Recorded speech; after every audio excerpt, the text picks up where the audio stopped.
أعوذ بالله من الشيطان الرجيم بسم الله الرحمن الرحيم أو كالذي مر على قرية وهي خاوية على عروشها قال أنى يحيي هذه الله بعد موتها فأماته الله 100 عام ثم بعثه قال كم لبثت قال لبثت يوما أو بعض يوم صدق الله العظيم۔ سورہ بقرہ آیت نمبر 259، پارہ نمبر 3۔ اس آیت کا ترجمہ اور تفسیر ہو رہا تھا۔ اللہ تعالیٰ کا ارشاد ہے او کالذی مر علی قریۃ وہی خاویۃ علی عروشها، کیا نہیں دیکھا آپ نے اس شخص کو جس کا گزر ایک بستی پر سے ہوا، وہ بستی اپنی چھتوں کے اوپر گری ہوئی تھی۔ تو ان گزرنے والے شخص نے کہا انا یحیی ہذہ اللہ بعد موتہ، کہ کیسے اللہ اس کو زندہ کرے گا اس کے مر جانے کے بعد، ویران ہو جانے کے بعد، یہاں کے لوگوں کے مر جانے کے بعد کیسے دوبارہ زندہ کریں گے اللہ تعالیٰ ان کو۔ فَأَمَاتَهُ اللَّهُ 100 عَامٍ ثُمَّ بَعَثَهُ، تو اللہ نے اس کو 100 سال تک موت دے دی، 100 سال کے بعد اس کو اٹھایا۔ قَالَ كَمْ لَبِثْتَ، اس سے پوچھا کتنا عرصہ یہاں رہے ہو؟ قَالَ لَبِثْتُ يَوْمًا أَوْ بَعْضَ يَوْمٍ، تو وہ کہنے لگا کہ میں یہاں پر ایک دن رہا ہوں، ایک دن سویا ہوں یا دن میں سے بھی بعض حصہ سویا ہوں۔ قال بل لبثت 100 عام فانظر الى طعامك وشرابك لم يتسنه، اللہ نے ارشاد فرمایا بلکہ تم یہاں پر 100 سال تک سوئے رہے، تمہیں ایسے لگا جیسے ایک دن سویا ہوں، بلکہ 100 سال یہاں سوئے رہے۔ اس کی نشانی یہ ہے فانظر الی طعامک، اپنا کھانا جو تمہارے ساتھ تھا، جو پانی جو مشروب تمہارے ساتھ تھا، اس کو دیکھو کہ وہ بالکل تر و تازہ اور صحیح سالم پڑا ہوا ہے، بالکل بھی خراب نہیں ہوا۔ اور اپنے گدھے سواری کو دیکھو، وہ بالکل بوسیدہ ہو چکی ہے اور اس کی ہڈیاں ختم ہو چکی ہیں۔ وَلِنَجْعَلَكَ آیَةً لِلنَّاسِ وَانظُرْ إِلَى الْعِظَامِ كَيْفَ نُنشِزُهَا، اور ہم تمہیں نشانی بنانے والے ہیں تمام لوگوں کے لیے۔ اور اب ہڈیوں کی طرف دیکھیں ہم کیسے اس کو زندہ کرتے ہیں اور پھر کیسے اس کے اوپر گوشت چڑھاتے ہیں۔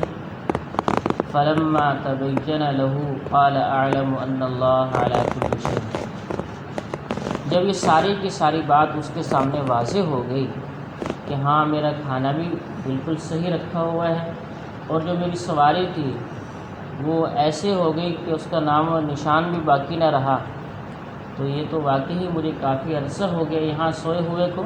تو جب بات واضح ہوئی تو وہ کہنے لگا کہ میں خوب جانتا ہوں اللہ ہر چیز پر قدرت رکھنے والا ہے، بے شک اللہ ہر چیز پر قادر ہیں، وہ جو چاہیں کر دیں، اس کے سوا کوئی بھی جو ہے انکار نہیں کر سکتا اس کے سامنے، وہی سب پر غالب اور حکمت والا ہے۔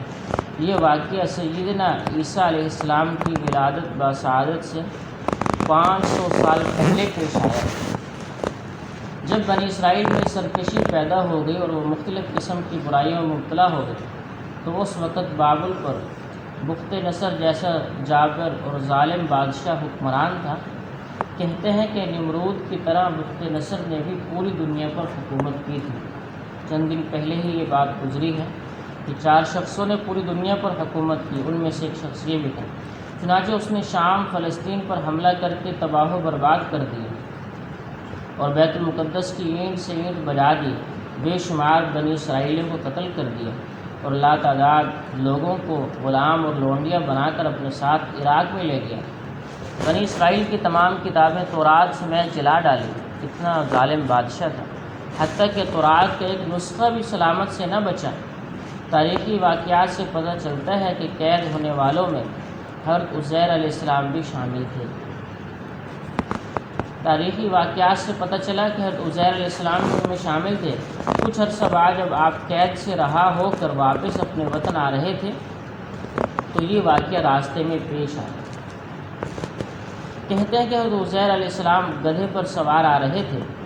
آپ کے پاس کھانے پینے کا کچھ سامان تھا۔ ایک برتن میں پھلوں کا کچھ شیرہ تھا اور ایک ٹوکری میں انجیر تھے۔ یہ دونوں چیزیں ایسی ہیں جو بہت جلد خراب ہو جانے والی ہیں۔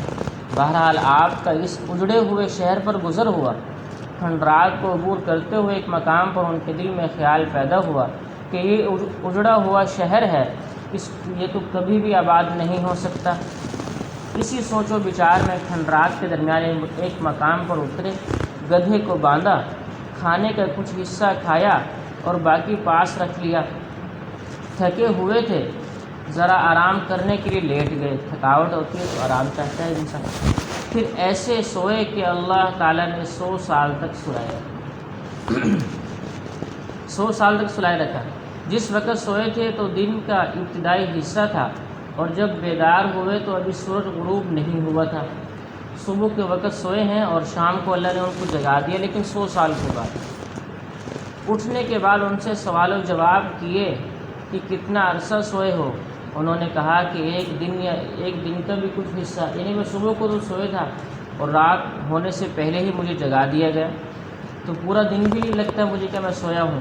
پھر اللہ تعالیٰ نے اپنی قدرت کاملہ کے کرشمے اس کو دکھائے اور کہا کہ تم یہاں پر 100 سال کا عرصہ سوئے رہے ہو۔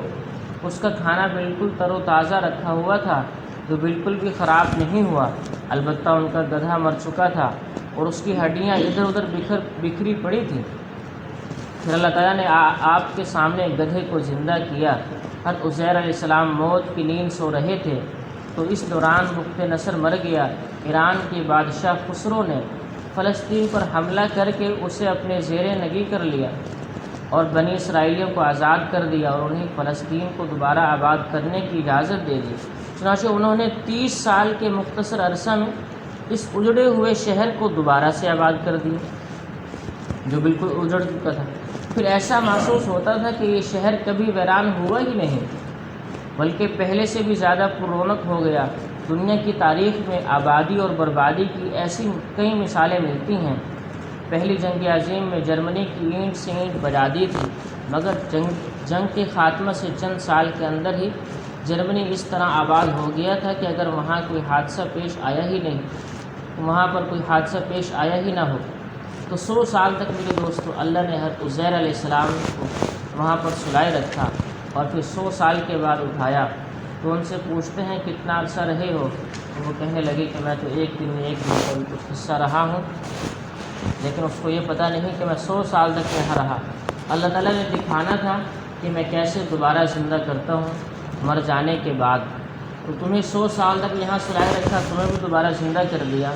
تو اسی طرح سے میرے دوستو اللہ تمام انسانوں کو کل قیامت کے دن زندہ کریں گے اور ہر ایک انسان اپنی قبر سے، حتیٰ کہ جو جہاں بھی مرا ہے، جہاں بھی اس کی ہڈیاں ہیں، جو کچھ بھی ہے، اللہ وہاں سے اس کو زندہ کریں گے اور زندہ کر کے اپنے سامنے کھڑا کریں گے اور پھر اس سے سوال جواب ہوگا۔